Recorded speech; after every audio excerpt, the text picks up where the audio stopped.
Something Was Wrong is intended for mature audiences. Episodes can discuss topics that can be triggering, such as emotional, physical, and sexual violence, suicide, and murder. I am not a therapist or a doctor. If you're in need of support, please visit somethingwaswrong.com/resources for a list of nonprofit organizations that can help. Some names have been changed for anonymity purposes. Opinions expressed by the guests on the show are their own and do not necessarily represent the views of myself or AudioChuck. Resources and source material are linked in the episode notes. Thank you so much for listening. According to the U.S. Department of Justice, stalking is a pattern of repeated unwanted attention, harassment, contact, or any other course of conduct directed at a person that would cause them to feel fear. According to the National Domestic Violence Hotline, stalking can be one of the most difficult abuse tactics to safely plan around, especially when police involvement and protective orders are either not possible or not helpful in stopping the abuse. Stalking prevents the victim from being able to cut off contact with their abusive partner, which makes it much more difficult for healing to begin. Oftentimes, stalking causes the victim to experience so much fear and anxiety that they return to the relationship because that seems like the only solution to get the abusive partner to stop. The National Coalition Against Domestic Violence reports 76% of women murdered by an intimate partner were stalked first, while 85% of women who survived murder attempts were also stalked. Additionally, 89% of female victims who had been physically assaulted before their murder were stalked in the last year prior to their murder.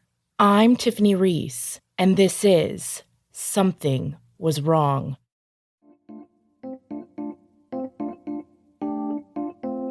You think you know me, you don't know me well at all.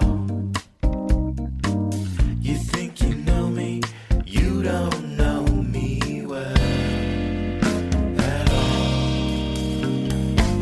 You think you know me, you don't know me well.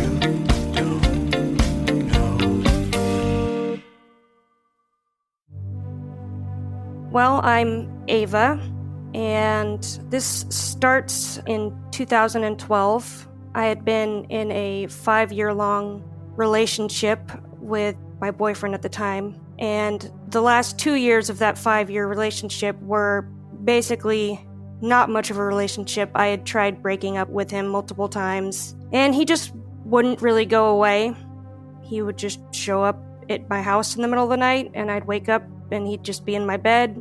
And I had sort of just given up trying to break up with him because he would be telling me that I was sort of having a panic attack every time I told him, look, we're not together, you need to leave, you can't just show up here. It was really frustrating. One evening in 2012, after a local soccer game, Ava stopped by a nearby bar to get a glass of wine and socialize. And while there, I met a group of people, and one of them was Eddie, who would eventually become my husband. He was there with his really good friend and a group of couch surfers. He approached me and started chatting with me, and I struck up conversations with pretty much everyone in the group. I noticed that he had an accent, and because I had been watching a Kiwi show called Outrageous Fortune, I sort of recognized that it was a New Zealand accent as opposed to Australian. And he said, yes, I'm from Christchurch. And he was there with another person, one of the couch surfers, who was also from New Zealand. So I ended up staying there for maybe an hour and a half, just chatting with all these people, having a good time. And I exchanged phone numbers with Eddie and his friend. After they had a great time at the bar, Ava and Eddie ended up texting to make plans to hang out again. We just ended up meeting up another time at a bar, of course, and we hit it off. We were just having a really fun time, and we met up a couple more times after that. I started telling him about my relationship situation with my somewhat boyfriend and how bad I wanted to get out of it. Ava was so desperate to leave her then boyfriend, she was happy when Eddie offered to help her safely leave the relationship. He sort of coached me through this, and he also told me that he really liked me, and we decided together to kick this boyfriend to the curb. And the best way I could figure out at the time how to do that was to have another guy around, another guy at my house. He eventually stopped coming around, and I was sort of casually seeing Eddie. Then one day I went to pick up Eddie. We were going to go up to my family's cabin up in the mountains. He came out with a bigger bag than just a weekend trip, and he said that he just got kicked out of his place because apparently one of his roommates, he was living with 2 girls, one of his roommates found out that he had been seeing me. He said she got really jealous, and I guess they had only had sex one time, according to him, and for some reason she got really jealous that we were seeing each other, and they wanted him to leave. I felt terrible about this. I was like, oh, well, what are you going to do? And he said he had no idea. Well, I had an empty room at the time where I was living. I was renting a house, and someone had just moved out. So I offered him a place to stay. I was like, you can come temporarily move in at my place if you want, which ended up being not temporary. But we were seeing each other and everything was going fine, having a good time. Ava has fond memories of the early stages of their relationship, getting to know one another and building a strong friendship. And things were going well until Eddie told Ava some concerning news about his green card status. He was trying to figure out a way to stay, and we sort of jokingly talked about getting married. Then he told me that he was serious and that he would like to get married. That way he could stay here. He sort of brushed it off, saying, if we don't like each other anymore or whatever, we could just get divorced. It's no big deal. Not like I would contest anything. I was pretty impulsive at that time, and I had been harassed by my mother for a while about the fact that I wasn't married. I was 32 when we met. He asked how old I was. I said I was 30, and he said, oh, I'm 32. I thought he meant 32 years old, but what he meant was he's 30 also, which it later came out that he was actually 28. For some reason, he just had to lie about that. I'm not sure why. But anyway, at that time, I was very impulsive, and I thought, what the hell, I'll get married to this guy. Maybe it'll work out, because my previous relationships clearly hadn't worked out, and I thought they have arranged marriages places where people get married and they sort of learn to love each other, and that seems to work out sometimes. So I sort of threw caution into the wind and said, all right, fuck it, let's do it. So we ended up doing a ceremony at my brother's house. It was just the 2 of us, and we're standing there, and my brother, who's a, ordained minister from the Universal Life Church, married us, and his cat walked out right in the middle of it and puked right in between us, which I thought was pretty funny, or maybe it was a sign, and we were married. Now, shortly before getting married, he had told me that he was born in Ireland, raised in New Zealand. He said his parents were professors from America. They met in Ireland. He was born there. He was raised in New Zealand, and then his family moved to the U.S., and he stayed in New Zealand. He said that he had parted with his family when he was 15, 16, and just has been on his own since then. So his family was living in California, and we decided to take a trip down to California to visit his mom, his stepdad, and a bunch of his friends. Well, on the drive down there, he was practicing losing his accent, which I thought was strange. I was like, why are you doing that? And he told me, well, my friends make fun of me for my accent, and I'm always trying to just lose it because it's embarrassing and all this stuff. And I just thought, well, okay.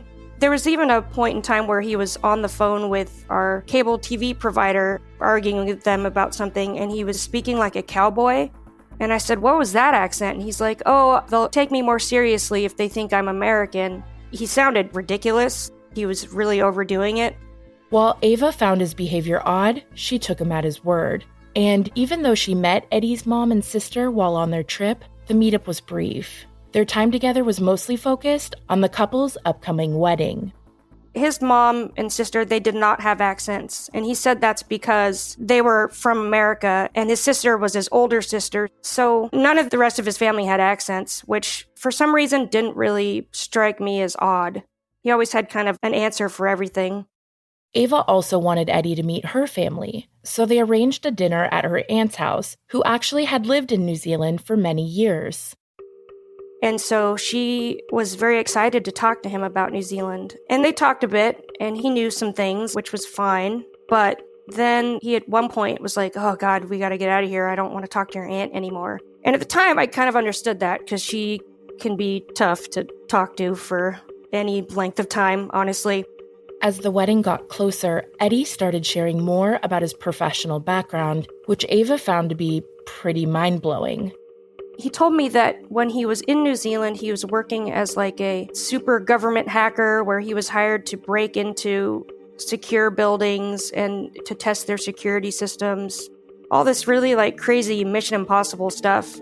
At the time, I was like, wow, that's insane. And he struck me as a very smart guy. Now, he was smart in a scientific way, but I later learned that he is not as smart as he pretends to be. He'll speak on something even if he has no idea what he's talking about and speak like he knows exactly what he's talking about. And for a long time, I just would hear him say something and just be like, wow, I thought I knew how this really goes, but you obviously know better than I do. I learned later that it's complete bullshit, almost everything that comes out of his mouth. So anyway, I told my parents after we got married that I said, surprise, we got married. And my mom was thrilled, although she was upset that she didn't get to throw me a wedding. I didn't tell them anything about the green card or anything like that. She really wanted to throw me a party, and I really didn't want her to. I was like, no, don't worry about it. We don't have to do that. Well, they ended up throwing me like a little party at a golf club. And it was a really nice party, but I did feel really bad because in my mind, I was sort of not thinking that this was going to be a long-term relationship by this point. But I was in too deep already, so I was like, all right, well, let's just see how it goes. And we did get along as friends. After their family visits and wedding celebrations, Eddie was confronted by a mutual friend who told him that he needed to come clean to Ava and tell her the truth about his past. One day, he said he had to talk to me. I don't know if it was at the prospect of having to speak to my aunt again or what. He confessed to me that he's not really from New Zealand. It was an accent he was putting on to get chicks, and that it sort of snowballed on him and he didn't know how to get out of it. But he really did like me a lot, and he wanted to get married to me and all this stuff. Well, when he told me that, I was sort of dumbfounded. I was like, wait, what? And he said, well, I did spend a lot of time in New Zealand. I lived there for many years. I later found out it was more like a month to a couple of months. But that's kind of the way things went with him, as he would come clean about a lie when he had to, but he wouldn't come all the way clean, and then eventually he would always forget the lies that he's told. I think that's partially why he came clean with me, is that it was getting really difficult for him to keep up with everything, the accent and all that. To his credit, he did a fairly decent job of sort of phasing the accent out over time, because I know that at one point my brother said to me, you know, it's weird, he doesn't seem to have as much of an accent anymore. I feel like it's kind of going away. And I was like, oh, I guess you're right. I didn't even really notice it at all. Well, he came clean, he told me the truth, and I was like, yeah, I guess I could see how that could snowball. But the marriage thing, he said to me, he was like, well, it was your idea, and I think I had said it as a joke. He was like, but it was your idea, so I just went with it. Well, it was not really my idea, but it didn't really matter. So at this point, everyone that I had introduced him to, my family, they all thought he was from New Zealand, and I really didn't have it in me to just tell everybody that that was complete bullshit. So I just let it go. I said, okay, well, that's really weird, but I don't hate you. Distressed by what Eddie had confessed, Ava decided she wanted to make some changes in their relationship and decided to have a serious talk with him. At that point, I was done really being physical with him, and I told him, I was like, look, you need to get a girlfriend or something. You can date other women. He thought this was awesome. He thought this was the most exciting news he's ever heard. So he hopped right on to, I think, OkCupid or Tinder, or maybe both, I think, and started meeting chicks on there. And he even used me as a way to make the girls feel more comfortable by saying, I'm in an open relationship with my wife. She's really cool and supportive of this. And he met up with a lot of women through those apps. I asked him, I said, one thing that I will request of you is that you don't have sex with them in our bed that we sleep in. Well, he immediately broke that rule, and I came home and he had a woman in the bed, and I walked in. I was like, oops, sorry. And I confronted him about it, and he said, oh, well, it's just harder. They don't want me to go to their house. They aren't comfortable with that, so I had to bring him here. And at this time, 2 of his friends had moved up from California to be our roommates. His friends, they're great. I love them. They're really great guys. And they would also call him on his bullshit a lot. He just said there's no other way, and it has to be in our bed. And I said, okay, well, make sure you do the laundry, wash all the sheets afterwards. Oh, and I also said you have to wear a condom. This was another rule that he broke. Actually, come to think of it, he probably rarely ever used a condom. I said this because he would still sometimes, I don't want to say force, but badger me enough to have sex that every now and then I would give in just to shut him up. So I said, just wear a condom. And I caught him lying about that multiple times. Their open relationship, which was more of a friendship to Ava, continued despite her concerns with Eddie's not respecting her boundaries. She wasn't really interested in dating anyone, as she was focusing on herself. After a few years, though, she started to wonder if she might want to try dating again. While he was meeting all these girls on these apps, I brought up, hey, maybe I want to meet a guy on the app. Maybe I'll get on there. And he sort of shook his head and he didn't like that idea. But I didn't like the double standard that he was trying to have. And that's kind of why I was like, actually, yeah, I am going to get on there. I didn't like how everything was okay for him, but not for me.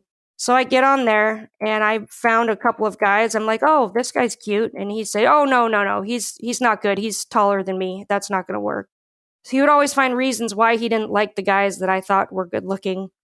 He ended up rewriting my profile for me. And what he wrote was really bad. And I took it down immediately. It was basically like, hi, I'm Ava. And I really love my husband, but I just want someone to bang me with my husband at the same time. No gay stuff or anything like that. You guys wouldn't have to touch each other, but maybe where like my husband's banging me and I'm sucking your dick. It said something like that outlandish, and I said, absolutely not. That is not something I'm putting in my profile.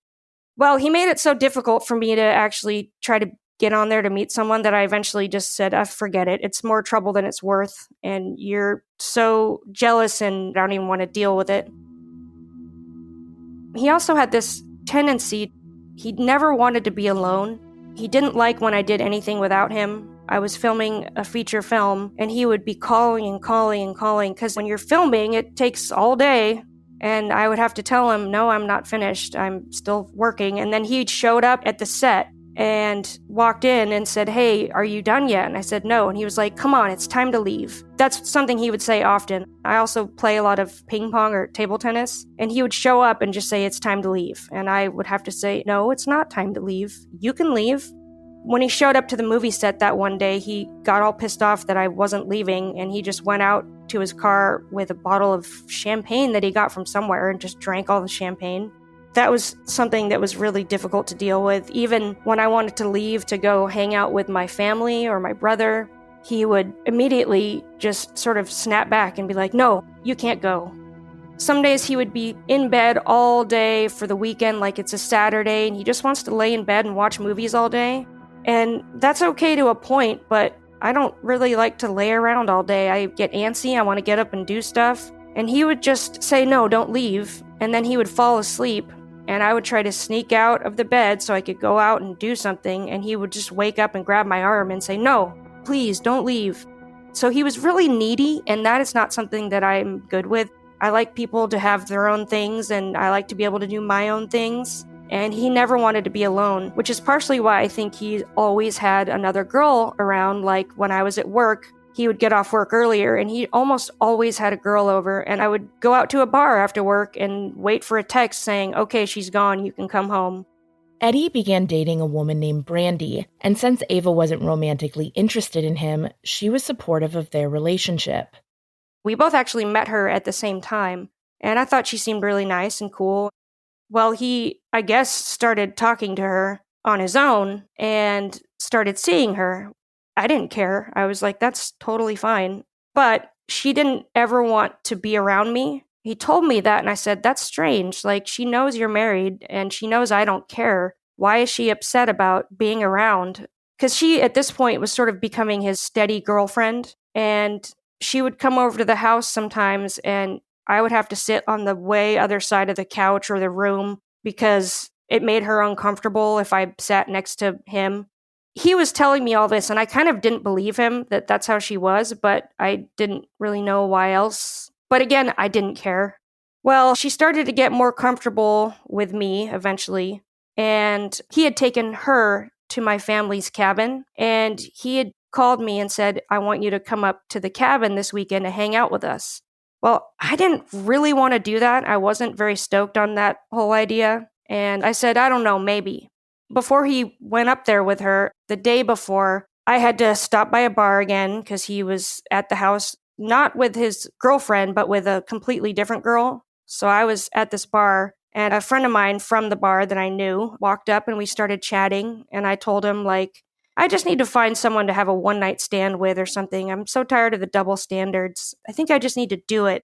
And we joked about it with each other. And then this other guy walks in who he knew and sat down next to us, and the three of us sort of chatted a little bit and looked at some funny videos of some wiener dogs pulling a little kid on a sled. It's just stupid videos.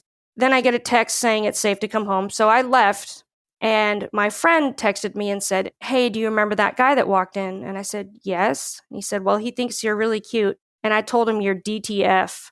And that made me laugh. I was like, okay, great. And I didn't really remember what he looked like. I remembered that he wasn't hideous, but I didn't really get a good look at him.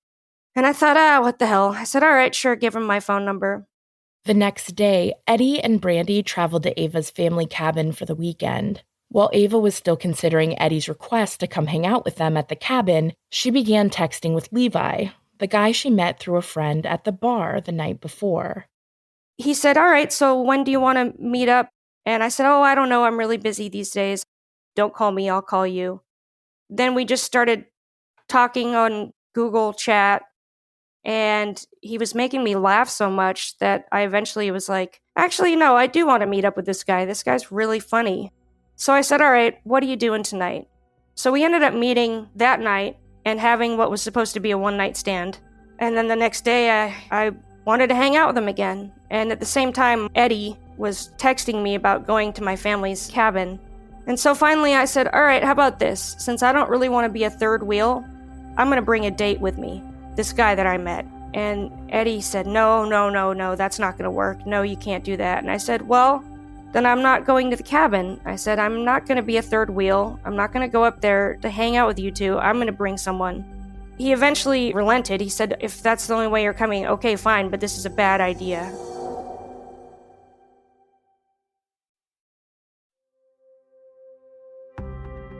So I dropped the idea to Levi, and Levi knew my situation. He knew that I was married in an open situation. And Levi, against his better judgment, said, well, what the heck, all right. So we drove to my family's cabin. It's about an hour and 20 minutes away. There was snow on the ground up there. We get there, and we walk in the door, and Brandy is very excited and apparently very drunk. And she was just all over the place, like, oh, here, I'll give you a back rub, and telling stories and saying, oh, check out this dance that I made up. And Levi and I kind of exchanged a couple of glances because I had described her as a pretty cool sort of mellow stoner chick, which is how she always was when I had been around her previously, which is also partially why I didn't really believe Eddie when he would say that she was this jealous person. And she just kept ramping up her behavior, just talking 1,000 miles a minute. And I said to Levi off to the side, I said, I have no idea what's going on with her. I've never seen her like this. And meanwhile, Eddie pulls me into another room and says, I told you this is a bad idea. She was so nervous. She just drank a bunch. Now she's really drunk. And I said, well, it's fine, I guess. It's fine. It's really strange, but okay. So we went back out into the living room, and Brandy picked up a remote control and threw it as hard as she could at Eddie's head. And it just whizzed right past him. And she kind of started laughing. And Eddie said, all right, well, you know what? I think it's time for bed. And I was like, yeah, I think it is. So he brought Brandy upstairs to the bedroom, was trying to put her in the bed to make her go to sleep. And I'm sitting downstairs with Levi saying, this is very strange. I don't know what's going on. we heard some struggling happening in the upstairs, and suddenly Eddie appears walking down the stairs, and Brandy is holding onto his leg, being dragged down, or he's dragging her down, saying, let go, let go. And he tries to bring her back upstairs, and we hear struggling going on again. And then he comes running down the stairs, and he says, this is not good. And she follows behind him. She spits in her hand, holds her hand up and says, it's not real, none of this is real, it's not real. I don't know if she was having hallucinations or what was going on in her head, but at that point, they're physically struggling with each other. And she's not a small person, she's an Amazon. She's really fit, but she's really tall as well. So they're sort of physically struggling, and Levi looks at me and says, you know what, I think I'm gonna go. And I said, yeah, I don't blame you. So he gets up to leave. I'm mortified, and I follow him out. Given that the cabin was located in a rural area, Levi needed help with directions getting out to the main road. While trying to leave, his wheels kept spinning in the snow, so Ava and Eddie had to help dig him out so he could leave. So I'm outside with Eddie and Levi. Levi's in his truck, and Brandy comes running out with her socks on in the snow, wearing like a little bralette. And she comes out with an empty beer bottle and starts banging it on Levi's window, saying, take me with you. And he basically was like, nope, sorry, can't do that. And I said to Eddie, I said, look, I'm just going to get in the car with him and lead him to the main road so he can get out of here, and I'll run back. So I got in the truck with him, led him out to the main road, and gave him what I thought would be the last kiss goodbye ever. I did not think I was ever going to see him again. And he gave me a hug and a kiss and said, yeah, this was really strange, but I knew it probably would be. So he left. I ran back to our cabin as fast as I could because, I would have loved to have gone with him, but because it's my family's cabin, I didn't know what she would do. By the time I got back there, I walk in the door and see her completely naked, and Eddie saying, get away from me, get off of me. She's trying to pull his dick out. She's saying, I need your dick in my mouth now. Put your dick in my mouth. And he was like, no, just get away from me. And I said, I don't know what to do. And she was also being violent, like hitting, pushing. And I tried to call the police, but they didn't answer. Not much police around there, I guess. And the two of us sat on her the entire night, just like panting, just like, oh my God, this is the worst night ever, until she finally fell asleep. The next day she woke up, she barely remembered anything. She was really embarrassed, I guess. But that would turn out to be one of many episodes that she had, and that wasn't the last of her either. After the worst night ever, Ava was happy that Levi wanted to continue hanging out. She tried to explain what took place to him, but she herself didn't know what was going on before she arrived. And I told him, I said, yeah, I don't know. I thought it seemed like she was on meth or something, but apparently the weed she smoked and what she drank, maybe there was something in the weed, I don't know. But she apologized, and she felt really bad about it and very embarrassed. So Levi and I stayed in contact and went out on a couple of dates, and then New Year's Eve came around, and I went out to a party with Eddie and Brandy and a friend of mine. Brandy and Eddie shared a midnight kiss, and that was great. And we had a good time at this sort of dance party. And then we all went back to our place. And since Levi lived a couple blocks away from me, I decided that I was just going to go walk to his place to see what he's up to, because I had texted him and he was home. I left while Brandy and Eddie were, I think, getting beer or getting something from the store. I'd planned on staying the night with Levi while Eddie and Brandy, they could have the bed to themselves or whatever. Well, Eddie showed up shortly thereafter, banging on Levi's door. He was clearly pissed off, and he said, what are you doing? I said, I'm hanging out over here. You've got Brandy at the house. You guys are fine. You guys can hang out, right? And he said, no, it's time to come home now. And at this point, I was so tired of his double standards and him telling me what I could and couldn't do, and things are okay for him to do, definitely not okay for me to do. I didn't like that. And I just said, no, I'm just going to stay here. Brandy's waiting for you at the house. Just go home. And he was getting really irate.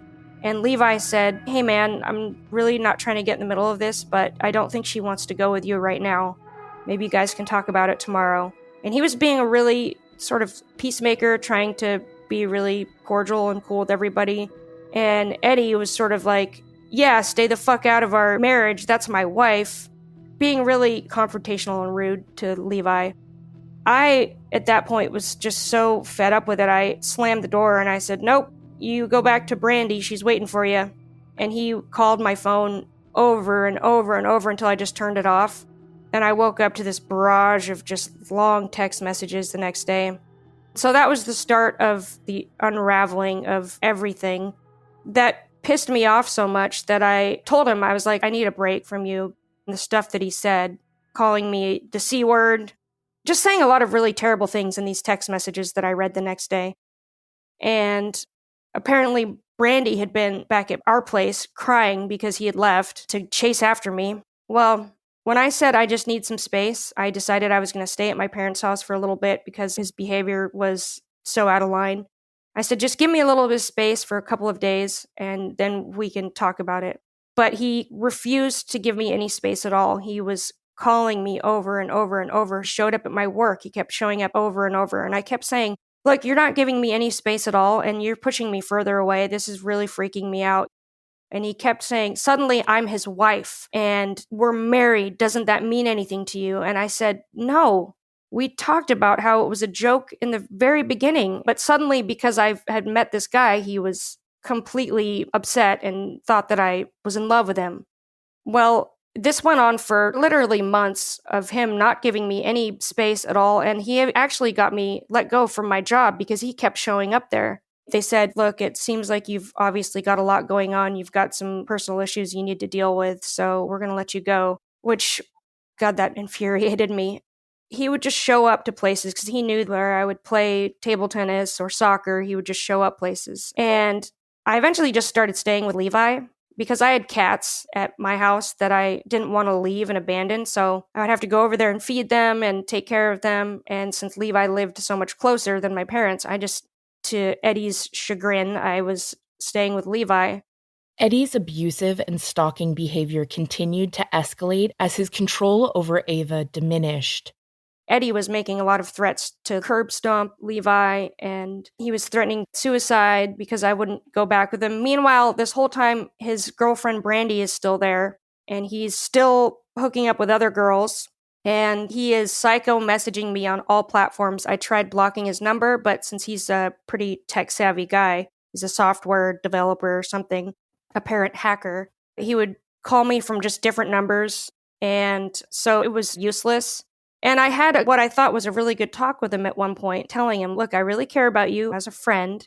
I think that you and Brandy, you say she's great. You guys should be together. And he proposed to me that he and Brandy and I should all be together and that he could have a child with each of us or something and it would be a beautiful family or something. And I said, no, I really don't want that. And I don't think she does either. And he was, crying and saying how much he loves me and he just will do anything and how he's changed so much. He knows what he's done. He said all these different things, and I just was very adamant that it wasn't going to happen. And then he would turn the tables on me and say things like, oh, it's just your depression. You should go back on your antidepressants or take a different dose. That's what's causing all this. I know you. This is really what it is. I know you don't mean this, which was infuriating. I ended up having to start taking Xanax because it was causing me so much anxiety. I've dealt with a lot of mental health issues in my life. I was diagnosed at the age of 16 or 17 with anorexia, bulimia, and obsessive compulsive disorder. And I was hospitalized for probably half my senior year. And so I've got my own issues that definitely contribute to the way I handled some of these situations. It's really hard for me to be firm and say no to people. I have been walked over a few times. And so when he's sitting there crying to me, telling me how his life is ruined and how I'm the only person he's ever loved, and, it makes me feel bad and it would make me feel like a bad person and guilty, like I did something to him. And I still fight with those feelings often of guilt when I shouldn't feel guilty. So I ended up having to take Xanax, which always helped me sort of respond with less emotion. And when he's telling me, please, I love you, I can't be without you, I'm so sorry about everything. I would remain level-headed and just say, I accept your apology. Thank you. I know you're going to find someone for you. And then he would just fly off the handle again. Thankfully, Ava was able to get a new job after being let go from her last workplace due to Eddie showing up and creating issues. I really did not want to get let go again because of him. So that was also really stressful. And it got to the point where I knew that I wanted to get a divorce. And I tried telling him, and he would often restrain me if I went to the house to take care of my cats, and we would inevitably get into it and start discussing it. I would try to leave, and he would stand in the doorway or grab me by the shoulders and not let me go and say, no, you can't just run away from this conversation and never go anywhere. So it would get to the point where I gotta go. I've got stuff to do. At one point, he threw me on the bed, and I told him if he ever used his physical strength to do anything like that to me ever again, that he would be in big trouble. I did not stand for that. But he oftentimes would stand in the way of the doorway and not let me go anywhere. Eddie said, please, we should do counseling. And I had initially suggested counseling before meeting Levi because I was so frustrated with the double standards that he was having in our relationship. And I would often just give in because I don't like conflict, and I would get browbeaten into just saying, all right, fine, I guess you can do this, and I just won't do anything. So I suggested couples therapy because I wanted someone else to tell him, basically, that he was being unreasonable. That was my motivation. But he's always said, no way, I'm not going to do that. I'm not going to tell a stranger things. Well, now that I wanted a divorce and wanted to split up, he's like, I'll go to counseling with you. Please, let's go to therapy. And so I found a therapist who I met with on my own first and explained the situation. And I told him that it's completely over. There's no reconciliation with this. And he agreed that it seemed pretty toxic. And I said that I needed a game plan because I was afraid of what he was going to do the next time I tell him that this is over for good and I want a divorce. I said, I feel like I need help telling him this. And so the therapist said, okay, I understand. And so he saw Eddie by himself for a session, and Eddie thought he was just the greatest. He said, this guy's really smart. He really knows his stuff. I'm really looking forward to our session that we have together. So when that happened, I told him that I wanted a divorce and that I did not want to be with him romantically. And he just flew off the handle again, and the therapist tried saying, Eddie, you need to calm down, and Eddie, this is what she's telling you, you need to listen. Well, Eddie just got so pissed off, he cursed out the therapist, got up and stormed out the door, and there I was with the therapist, and the therapist was saying, well, the session's almost up, what do you need to do? Are you okay to go outside and leave? And I said, honestly, no, I'm not okay to leave. I know that he's going to be out there waiting for me, because he always was. And I could take the bus home, but he's just going to be out there waiting for me. So the therapist said, all right, well, I'm going to walk out there with you, and if he's out there, I'll give you a ride home.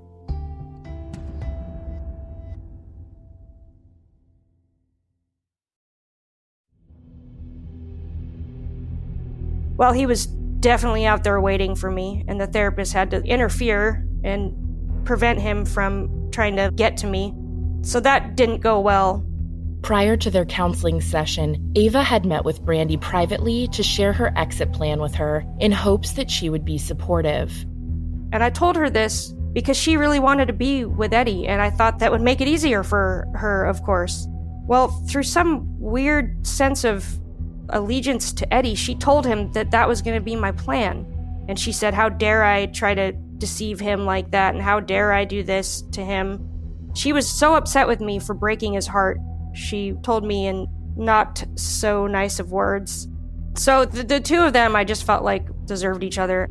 And at this point, she's living in my room at my house with Eddie. She would get in fights with Eddie all the time. She would be violent often. And this is a home that Eddie and I were renting from my parents. It was another home that my parents owned. So we had the roommates and we were paying rent to my parents. Well, she, a few times, had smashed holes in the wall. She was really upset with Eddie at one point, I guess, because when I came to the house to take care of my cats, she had found a lipstick of mine in the bathroom, because I still had all my stuff was still there, and she just had written on the mirror, fuck you both, or something in my lipstick, just thrashed stuff, threw it all over the place. And so I was like, they need to get out of this house. They're not going to destroy my parents' house. Concerned for her parents' property, Ava spoke with them about asking Brandy and Eddie to move out. Her parents let them know that they would be selling the house and that they needed to go. Eddie told me the only way that they could move into another place or move out is if I co-signed for his other friend to move into this place that they were going to move into.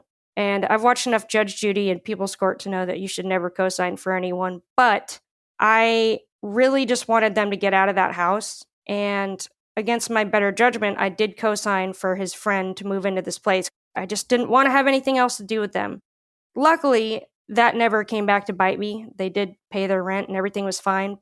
At this point, Levi and I had moved out into another house together. So he moved out of his apartment and we moved into a rental place together.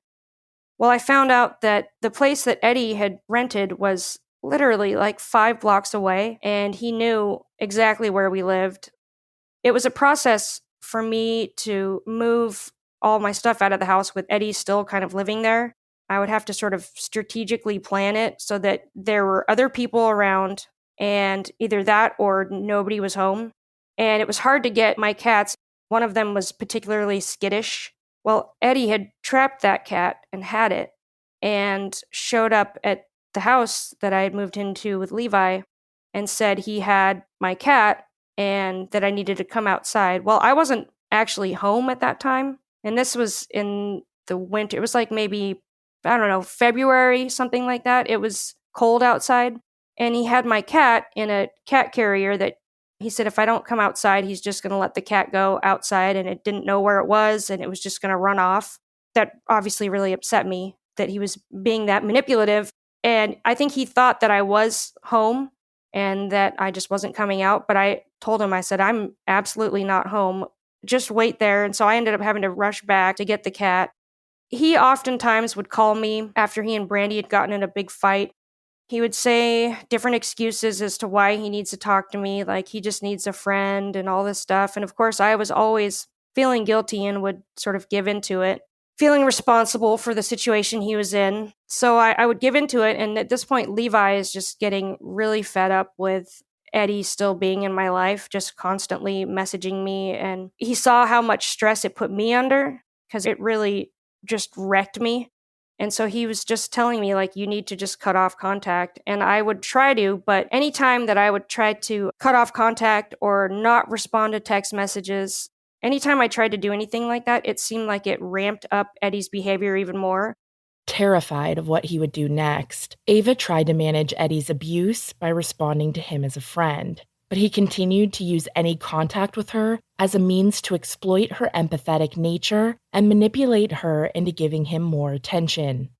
So I would always placate him by responding and trying to keep things light and being there when he said that his dog was hit by a car, even though it wasn't.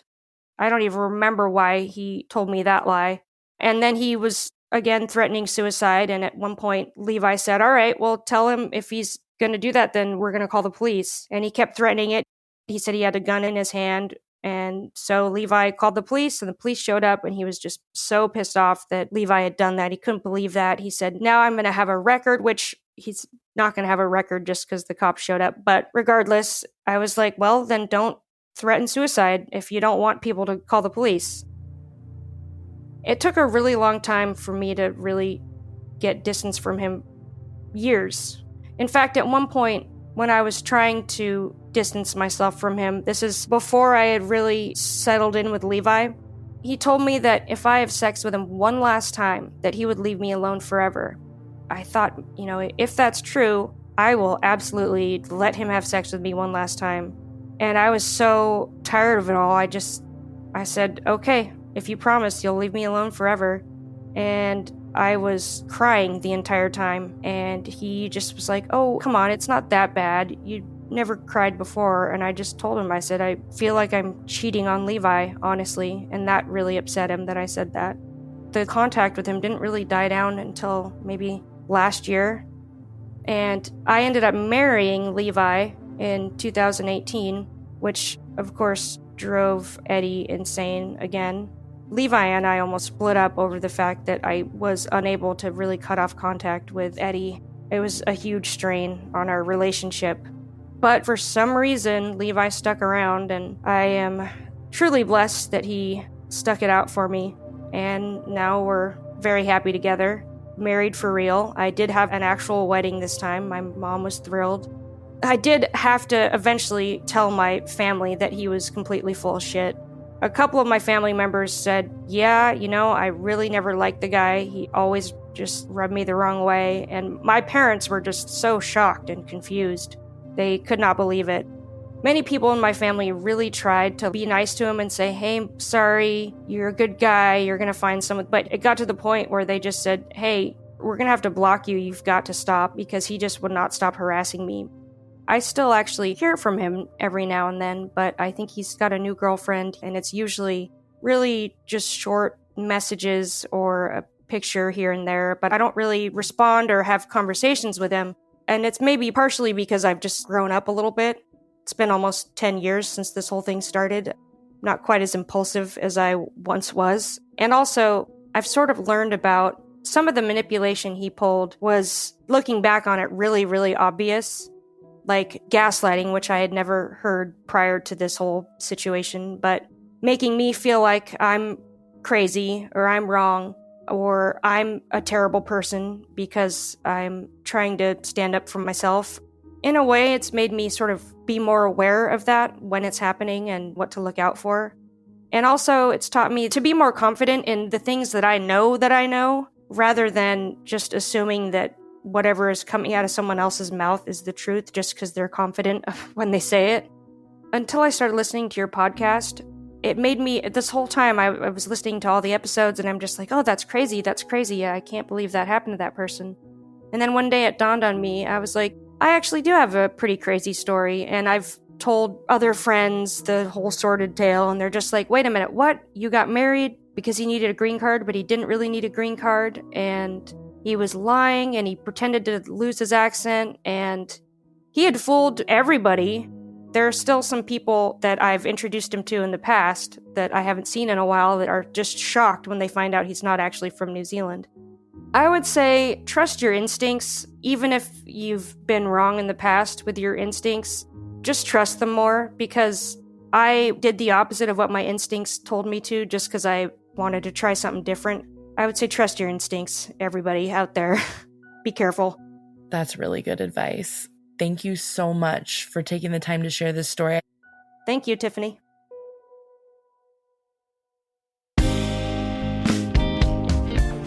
Something Was Wrong is an AudioChuck production. Created and hosted by Tiffany Reese. Our theme song was originally composed by Glad Rags, covered this season by Basic Comfort. You think you know me, you don't know me well at all. You think you know me, you don't know me well. So, what do you think, Chuck? Do you approve?